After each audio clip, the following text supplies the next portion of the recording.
Is the RSS trying to change the constitution? The constitution debate is heating up again, this time sparked by RSS General Secretary Dattatreya Hosabale. His recent remarks questioning the inclusion of socialist and secular in the preamble, words added during the emergency, have ignited political fireworks.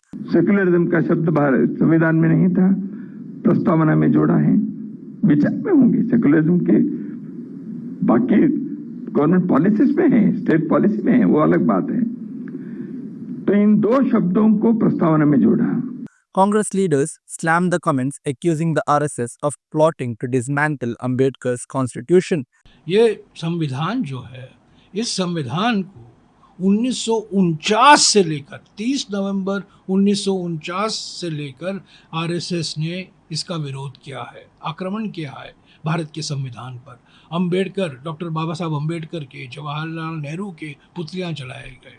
क्या क्या नहीं कहा गया कि ये मनुवादी नहीं है, ये मनुस्मृति से प्रेरणा नहीं लेता है, ये मनुस्मृति पर आधारित नहीं है। On X, users are questioning the RSS true commitment to constitutional values.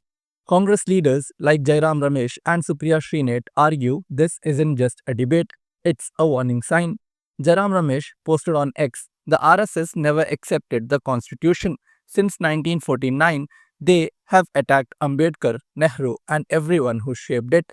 He added that the constitution was not inspired by Manusmriti, and that is their real issue.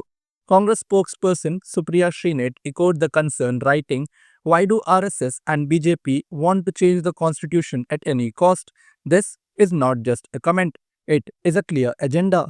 From Golwalkar's highly divisive bunch of thoughts to Rahul Gandhi waving the constitution calling for love, this debate runs deep. RSS महासचिव दत्तात्रेय होसबोले और अब केंद्रीय मंत्री शिवराज सिंह चौहान के जो बयान आए हैं, जिसमें उन्होंने संविधान से की प्रस्तावना से सेक्युलर और सोशलिस्ट शब्द हटाने की मांग की है, मतलब समाजवादी और धर्मनिरपेक्ष शब्दों से इनको बड़ी चिढ़ है। लेकिन इससे एक बात पूरी तरह से प्रमाणित है कि अगर बीजेपी को 2024 के चुनाव में ज्यादा सीटें मिल गई होती तो अभी तक हमारा संविधान शर्तिया बदल चुका होता। लेकिन आज शायद यह मौका भी है कि हम 2 मिनट रुककर यह सोचें कि सेक्युलरिज्म और सोशलिज्म इतना जरूरी क्यों है, समाजवाद और धर्मनिरपेक्ष क्यों जरूरी है। ये इसलिए जरूरी है क्योंकि ये सिर्फ हमारे देश की सोच या परिकल्पना नहीं है, ये एक आधारभूत ढांचा है जिसने सबको जोड़कर रखा है, सरकार को, जनता को, कार्यपालिका को, न्यायपालिका को, सबको। सोशलिज्म जब शब्द जोड़ा गया हमारी प्रस्तावना में, उसका क्या मतलब था? उसका मतलब था कि देश के हर वर्ग के पास समान अधिकार हो, समान हक हो, आगे बढ़ने के, पढ़ने लिखने के, कमाने खाने के, संपत्ति और समृद्धि में संतुलन बने रखने का मतलब सोशलिज्म है। गरीबों को देखकर अंत्योदय की बात की जाए। और सेक्युलरिज्म से ज्यादा खूबसूरत और क्या हो सकता है कि स्टेट की कोई रिलीजन नहीं होगी, मतलब सरल भाषा में कोई भी नीति धर्म पर आधारित नहीं होगी। लेकिन आरएसएस की सोच इसके ठीक 180 डिग्री विपरीत है, उल्टी है।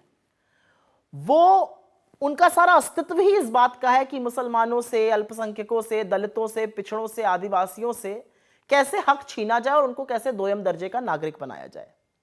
उनकी रगों में वास्तव में पूंजीपतियों का और कैपिटलिज्म का खून बहता है।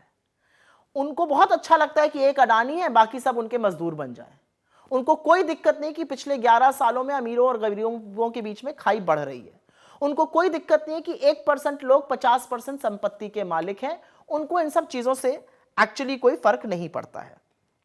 और इसीलिए उनको यह भी फर्क नहीं पड़ता है कि नीति निर्माण 1-2 लोगों के लिए हो और बाकी 85 करोड़ लोग 5 किलो राशन की जद्दोजहद में लगे रहें। इनके लिए असल में सबसे बड़े खलनायक तो बाबा साहब अंबेडकर हैं, जिनके संविधान ने इस देश के दलितों को, पिछड़ों को, आदिवासियों को, महिलाओं को, अल्पसंख्यकों को यह हक दिया कि वो अपना हक बराबरी से मांग सकें, सम्मानपूर्वक जी सकें। ये उनके संविधान से तब भी चिढ़ते थे, तब कहते थे मनुस्मृति पर आधारित होना चाहिए। 1949 से ये प्रतिया जला रहे थे और आज भी सेक्युलरिज्म, सोशलिज्म के नाम सुनकर इनके सीने पर सांप लौटता है। असल में नरेंद्र मोदी जी बात बात पर संविधान तो उनको माथे पे लगाना पड़ता है, लेकिन रह रहकर जो दिल की बात है वो भी जुबान पे आ जाती है, क्योंकि इनके दिल में दलित, पिछड़े, आदिवासी, अल्पसंख्यक, महिलाएं मजदूरों की तरह काम करें और ये राजा की तरह राज करें, यही आरएसएस और बीजेपी की असली सोच है। लेकिन एक बात याद रखिएगा, और मैं पुनः ये बात दोहराऊंगी कि अगर सीटें ज्यादा मिली होती तो संविधान अभी तक खत्म हो चुका होता, संविधान अभी तक बदल दिया गया होता। लेकिन एक सच और भी है कि जब तक राहुल गांधी कांग्रेस पार्टी है और जब तक ये सोच है इस देश में कि हम सब बराबर हैं, हम इस लड़ाई को लड़ते रहेंगे। सोशलिस्ट और सेक्युलर इस संविधान से अलग नहीं हो पाएगा, इसके लिए हमें कोई भी कीमत चुकानी पड़े।